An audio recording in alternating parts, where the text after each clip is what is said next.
আজকে আমরা এসএফআই টিএসইউর তরফ থেকে একটি প্রতিনিধি দল মেডিকেল শিক্ষা অধিকর্তার নিকটে ডেপুটেশন দিতে এসেছি। আমাদের দুটি সংগঠন গভীরভাবে উদ্বিগ্ন। গত কয়েকদিন যাবৎ বিভিন্ন সংবাদ মাধ্যমে খবর প্রকাশিত হয়েছে যে ত্রিপুরা মেডিকেল কলেজে বেশ কিছু ছাত্রছাত্রীদেরকে সাপ্লিমেন্টারি পাইয়ে দিয়ে তাদের পরবর্তীতে পরীক্ষার নাম করে অর্থ আদায় করা হয়েছে পাশ করিয়ে দেবার কথা বলে।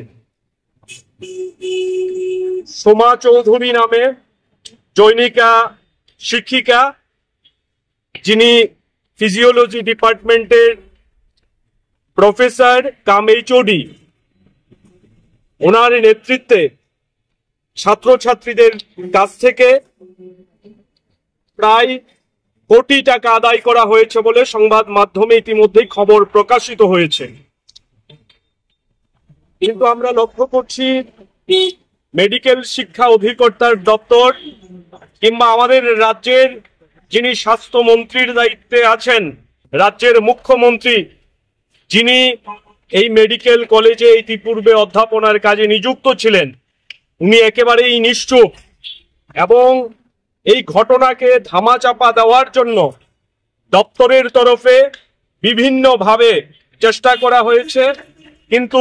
সত্য ক্রমশ বেরিয়ে আসছে।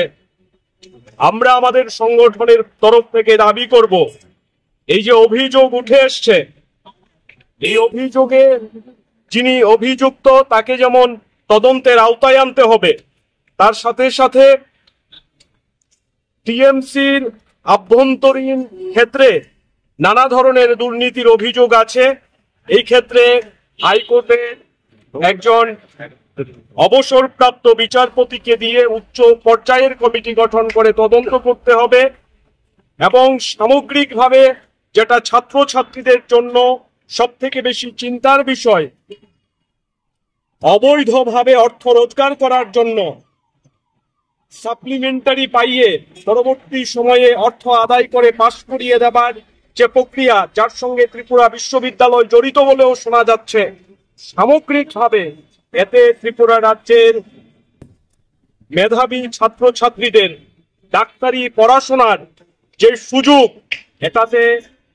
উচ্চ হারে ফি আদায় করা হচ্ছে, এটা যেমন সমস্যা, তার সঙ্গে সঙ্গে আজকে পড়াশোনার ক্ষেত্রটাকে দুর্নীতিতে নিমজ্জিত করা হয়েছে। সরকার কোনো পদক্ষেপ গ্রহণ করছে না, সরকার কাণ্ড জ্ঞানহীনের মতো নিশ্চুপ হয়ে বোবা হয়ে বসে আছে। এই সমস্ত কিছুর বিরুদ্ধে প্রতিবাদ জানানোর জন্য এবং আগামী 7 দিনের মধ্যে আমাদের যে কথাগুলি আমরা বলবো তা যদি পূরণ করা না হয়, তাহলে এসএফআই টিএসইউ এই ক্ষেত্রে বৃহত্তর আন্দোলনের পদক্ষেপ গ্রহণ করবে, এই কথা জানানোর জন্যই মেডিকেল এডুকেশনের ডাইরেক্টরের কাছে আমরা ডেপুটেশনে মিলিত হতে যাচ্ছি।